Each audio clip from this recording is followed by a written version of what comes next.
This behind me is a 2003 Peugeot. Yes, it's pronounced Peugeot. It's a French company, so it's not Peugeot or Peugeot or whatever Americans make of it. It's a Peugeot 106.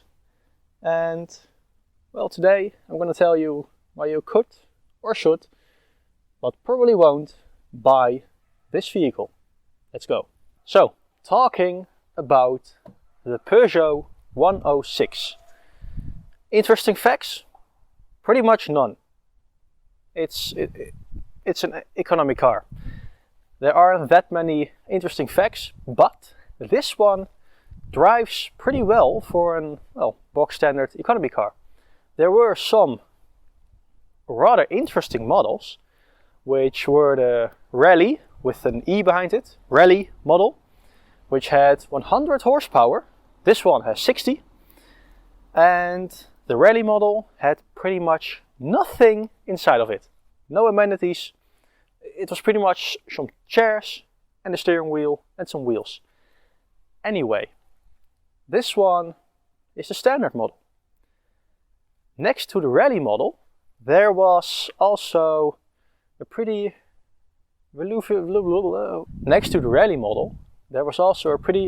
revolutionary, yes, I got the word right, revolutionary model the French made.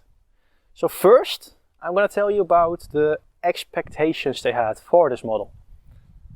Then you can think about, okay, is this realistic for a French Peugeot 106? And then I'm going to tell you what this vehicle actually was. So, the French thought it would sell around 15 to 20,000 models per year. They also thought the whole lineup of this vehicle would be selling 100,000 vehicles. For a rather large company like Peugeot, not a problem, right? Well, they sold 6,400. Yes, 6,400 in its entire lifespan. And most of them went to the French government. Well, this model was an electric Peugeot 106, produced from 1995 until, well, pretty much the first model year, I think. After this, nobody bought them anymore. And, well, I can say Tesla is not the first one who did it, but Tesla is definitely the first one who successfully did it. But that's not this. This is the standard 106, which is perfect for people who need a car. So first off, let's talk about getting into the 106. This door handle, it's pretty weird. Most cars have an horizontal door handle, which you can grab from the bottom and the top, or just the bottom. This one has like this indent in the rear, well, continuation of the quarter panel, and then this plastic piece which you pull out. To unlock the door, you have this incredibly tiny key. No, literally. This is my finger next to the key. My index finger is longer than this key. This is not a normal car key. Well, but we do know the French are pretty tiny. In the Peugeot 106, once again, the key is tiny. It inserts right here to the right of the steering column, and furthermore, in here there's not that much to say about it. If this were a car from the 80s, because, well, look at it. The interior is so squared, it's so upright. This is almost a 90-degree angle right here, and it looks very 80 in here. Next to the styling, which I do have to say, I like it. I like 80s styling. It's pretty simple. It has stereo, it has 80s climate vents, It has simple climate controls. It has a wine red or Bordeaux red, as some people call this color. Mostly girls. I don't know colors. I'm a man. It has a red emergency button. Next to that, there's a glove box, which is actually pretty roomy. Very interesting. Then there are some little coin holders, some more storage, very tiny storage. Anyway, there is loads of storage in this vehicle. Enough storage at least. Even down here. Yeah, more storage. It has normal sun visors with mirrors without any lights. Here we have a little light which turns on by pivoting, which is pretty interesting. You know how high-end cars have like these lights which you just swipe your finger across and it turns on? Well, here you just swipe your finger across it and it turns on. You swipe your finger across it and it turns off. So this could be argued to be on the same level of luxury as a Rolls-Royce. The gear shifter is immensely satisfying, but I'll talk more about this when I'm driving it. It has a normal parking brake, and next to this it has cool floor mats because they have some blue lining around them. That was the front. Now we move to the back, which, well, like every 3-door hatchback is a nice experience, but Peugeot has done it pretty okay. They have a little lever down here which flips the seat forward, and in one motion you can also move it forward, which is actually pretty nice. So you have a load of room to get in. But now we get in. Okay, and then we are in. Now let's move the seat back. And we have no space anymore. So back here the space is pretty limited, but we do have a little tilt window, which is nice because it tilts. And some people get tilted from these tilt windows because they don't roll down. And they like windows which roll down, and this just tilts. So people get tilted. Anyway, closing up the tilt window. So as you can see, this seat is as far back as it goes. Somehow I somehow fit. And next to that there is literally nothing in the back. There aren't even headrests. Like, it's this bare bones. So you have a middle seat belt where a person is somehow supposed to fit. And then you have grab handles. And of course you have these tilt windows. Oh, and one interesting fact. On this side there is a little bit of storage, which is actually pretty deep. Like, what is this? 5-6 centimeters? On this side there is no storage. So, well, that was the back. Then we move on to the back. So opening up is rather interesting. You stick the key in. Well, it's not that interesting, but it's different. You twist it, but then instead of letting the key inside, you take it out. Now it's open. You push the button and it opens up. And then it stays up. Notable things are Peugeot quality with the little cables for the windshield defroster, just out here in the open. I don't know if this is factory, but it looks pretty factory. There are holes drilled right here, so I guess it's factory. Anyway, this is, well, the trunk. As you can see, I fit in it pretty nicely. Next to this, there's this cargo divider. And then there's literally nothing. There are no secret compartments. There's no underfloor storage. That's taken up by one plus point, a full-size spare tire. Apart from this,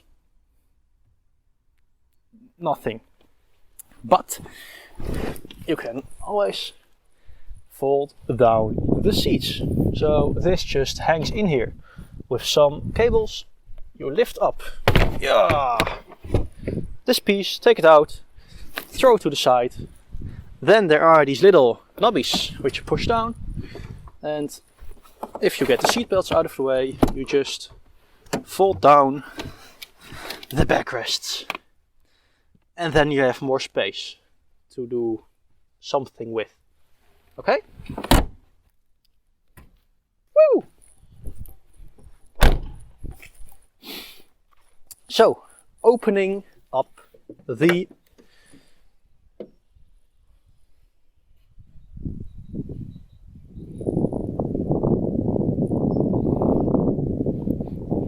hood. Okay, under here there is a 1.1 something liter engine which produces around 60 horsepower. Also, here is some kind of baggie. I don't know what this baggie does, but if you know what this baggie does, tell me. And there's this really small battery. What's cool is that you can see the transverse mounted engine and the transmission case around it, or mounted to it. And you can even see the suspension. So if you push on it, you can see the suspension doing its thing, which is very interesting. It's a tiny engine. That's about it.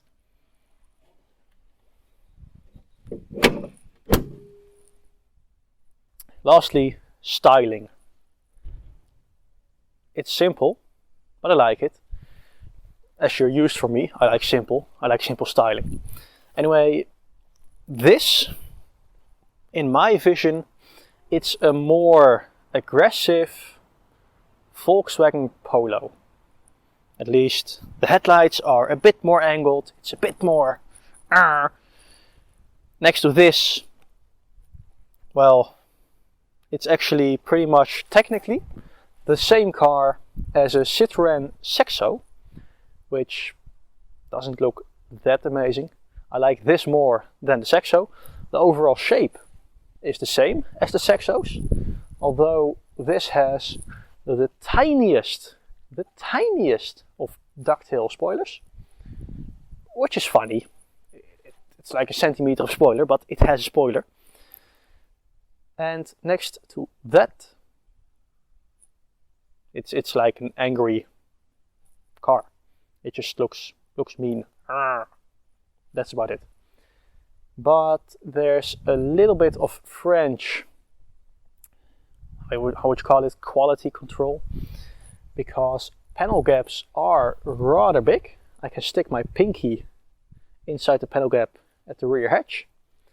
Here is, well, my pinky can literally go between the door and the rear glass. Probably they have done this to keep it looking premium or something, but well, it's there. There's a big gap here, and I guess this is not Peugeot but just age, because the gap at the hood at this point, I can stick my finger in it almost, and the gap over here is just barely big enough for my fingernail. So the panel gaps aren't that consistent, but well, it's a 18-year-old car right now. So would you guess that panel gaps are as straight as they are? I mean, it definitely has better panel gaps than Tesla. So there you have it. I would say let's take this for a drive, and then we end off this video. Go. Driving the Peugeot 106 from 2003. And I have to say, these 60 horsepower feel like more than 60 horsepower. Behind me, you might be able to see a Volkswagen Polo driving. That's ours. And I'm driving in the Peugeot 106 of my friend who is driving behind me. And well, as I know the Polo quite well, I will be whole pileup of vehicles over there. Anyway, as I know the Volkswagen Polo quite well, I will be comparing this to the Polo. And I have to say, this is way sportier. The steering is pretty heavy, especially for such a small, light front-wheel drive hatchback. Really, the balance is also quite good. The suspension is rather hard, rather stiff, not uncomfortable, but it's pretty stiff for a small hatchback, at least more than I'm used to. The Polo has, well, it has body roll. It has loads of body roll. This, no, just no body roll at all, pretty much.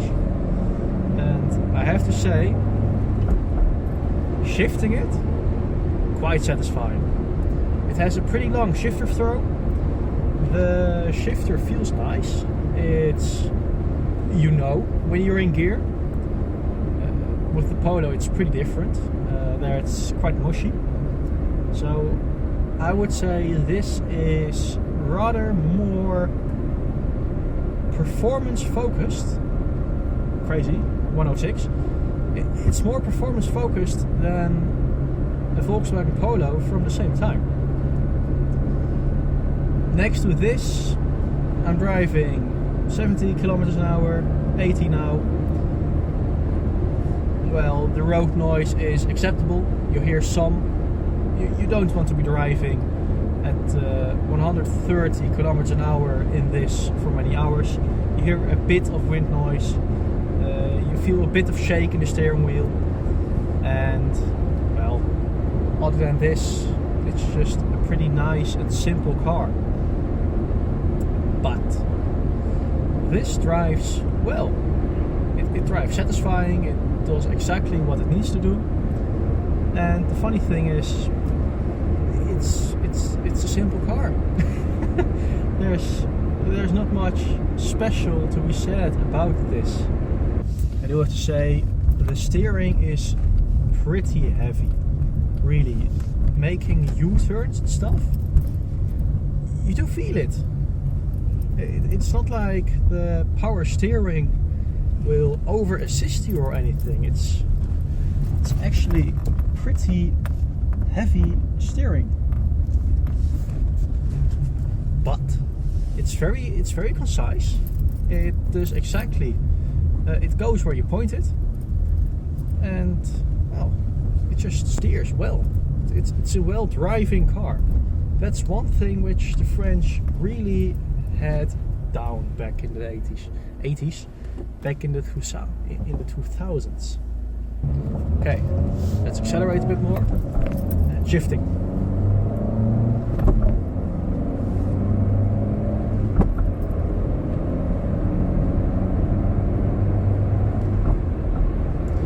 Really, I like this shifter.